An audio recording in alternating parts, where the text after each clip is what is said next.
নামাজের দরকার আছে না নাই? নামাজের দরকার আছে না নাই? নামাজের দরকার আছে, কেমন রূপে আছে? নামাজের গুরুত্ব মুমিনের কাছে অপরিহার্য। অন্যান্য ইবাদতের ক্ষেত্রে আল্লাহ তাআলা এতটা গুরুত্ব দেয় না যতটা গুরুত্ব নামাজের ক্ষেত্রে বাদে দিয়েছেন। নবী আলাইহিস সালাতু ওয়াস সালাম বলেন, قال النبي صلى الله عليه وآله وسلم أول ما يحاسب به العبد يوم القيامة الصلاة। হাশরের ময়দানে সর্বপ্রথম, কিয়ামতের জিন্দেগিতে সর্বপ্রথম, কবরের জিন্দেগিতে সর্বপ্রথম কিসের হিসাব হবে? আওয়াজ করে বলুন, কিসের হিসাব হবে? নামাজের হিসাব হবে। কেমন নামাজ আদায় করেছো, কি রূপে করেছো, কেমন হক আদায় করে করে নামাজ পড়েছো।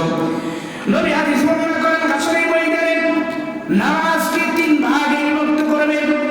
এক ভাগ তার দুনিয়া থেকে যাবে, দুই ভাগ তার সাথে যাবে। দুই ভাগ তার সাথে যাওয়ার পর এক ভাগ আল্লাহ তাআলা সেই দিন বলবে, এটা আমার রেজাল্ট সন্তুষ্ট অর্জনের জন্য যেহেতু করেছো, আমি আল্লাহর কদমে সিজদা করে বলেছ, ঈমান নামক দৌলত তোমার মধ্যে সরিষা দানা পরিমাণ ঈমান আছে। বিন্দু পরিমাণ ঈমান নিয়ে তুমি কিছু নামাজ আদায় করেছো, এই যে এই নামাজের বুঝি তোমার এমন আছে। আর কিছু ইবাদতের ভান্ডার এমন ভাবে তার চেহারার মধ্যে দিয়া বলবে, তোর নামাজ তুমি নিয়ে যাও। পুরান কাপড়ের পুতলা বাইন্দা তার চেহারায় মারা হবে। কেমন মারা হবে? ফাওয়াইলুল লিল মুসাল্লিন, যারা মানুষকে দেখানোর জন্য নামাজ আদায় করেছে, যারা নিজেকে বরত্ব প্রকাশের জন্য নামাজ আদায় করেছে। ও হাজী সাহেব, কেন নামাজ পড়েন? ও বৃদ্ধ বাবা, আপনি কেন নামাজ পড়েন? বৃদ্ধ বাবা বলবে, নামাজ আমি কেন আদায় করি? ছেলে বিয়ে করাই না, মেয়ের বিয়া দিদার নামাজ না পড়লে মানুষ খারাপ করবো। কয়নি কয় না? বিয়া না করলে মানুষ খারাপ করবে, নামাজ না পড়লে বিয়ে খারাপ করবো, এরপরে আত্মীয় স্বজনরা খারাপ করবো, প্রতিবেশীরা খারাপ করবো। বলবো এক পা কয় বছর চলে গেছে, এখন নামাজ পড়েন না বুঝি। তার মানে ফাওয়াইলুল লিল মুসাল্লিন, মানুষকে দেখানোর জন্য নামাজ পড়ে, আল্লাহর জন্য নামাজ পড়ে না। ঠিক না? আল্লাহর মহব্বত নাই, আল্লাহর ভালোবাসা নাই। যদি আল্লাহর ভালোবাসা থাকতো তাহলে মুরব্বী বাবা নামাজ ইবাদত বন্দেগী নিয়ে ব্যস্ত থাকতো। কাজ নাই, কাম নাই, ছেলে প্রবাসে থাকে, ছেলে পরিবার দেখে, বাবার কোনো কাজ নাই। অনেক সময় এদিক সেদিক খরচ করে নষ্ট করে, নামাজের সময় হইলে মসজিদের মিনারে দৌড় দেয় না। আল্লাহ তাআলা বলেন, তুমি কি ধারণা করো এমন? তুমি কি ধারণা এমন মনে করো যে মুয়াজ্জিন সাহেবের ধমনী তোমার কর্মে আসার কারণে তুমি নামাজে যাইবা?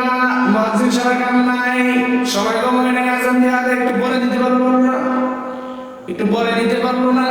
আর একটু পরে দিত, আমি এই কাজটা করতাম না। না না না, আল্লাহ তাআলা বলেন যে মুয়াজ্জিন সাহেবের যদিও তার আওয়াজ তোমার কানে যায়, ওয়াযিন ফিন নাসি বিল হাজ্জি ইয়াতুকা রিজালা ওয়া আলা কুল্লি দাবিরি ইয়াতিনা মিন কুল্লি ফাজ্জিন আমিক।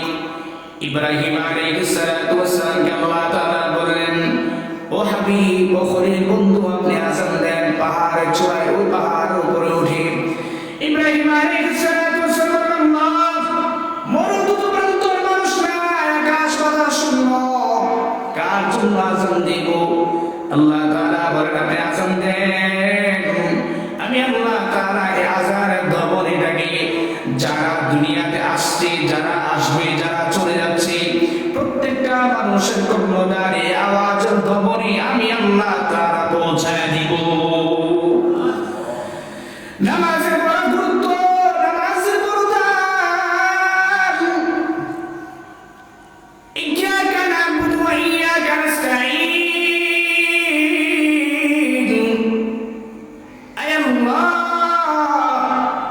আমরা আপনারই বান্দা, আমরা আপনার কাছে সাহায্য প্রার্থনা কামনা করি। আমার বাড়ি নেই, আমার ঘর নেই, আমার কিছুই নেই।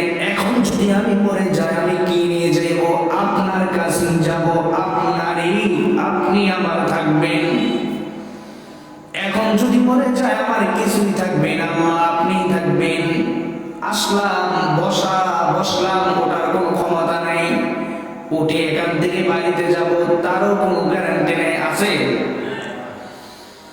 আল্লাহ তাআলা বলেন যে চলতে ফিরতে উঠতে বসতে সব সময় প্রতিনিয়ত সময় কার জিকির করতে হবে?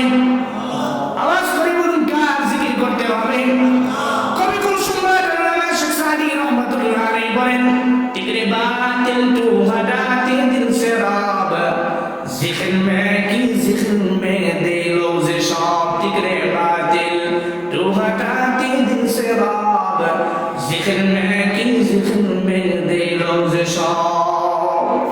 তুমি কি মনে করো তুমি নিজে আল্লাহকে এরকম? না না না, আকাশ বাতাস তোমার যা কিছু আছে সব কিছু আল্লাহর ইবাদতে মগ্ন, আল্লাহর ইবাদত বন্দেগী করে। রাতের গহীন আমি আপনি ঘুমাইলাম, আমি আপনি ঘুমিয়ে গেলাম, দুনিয়ার কোনো হোশ নাই, দুনিয়ার কোনো খবর নাই, ঘুমে নিমজ্জিত। এমত অবস্থায় গাছের পাতাগুলো নোয়াইয়া নোয়ে মাথাটাকে নোয়াইয়া নোয়াইয়া আল্লাহ তাসবিহ তাহলিলের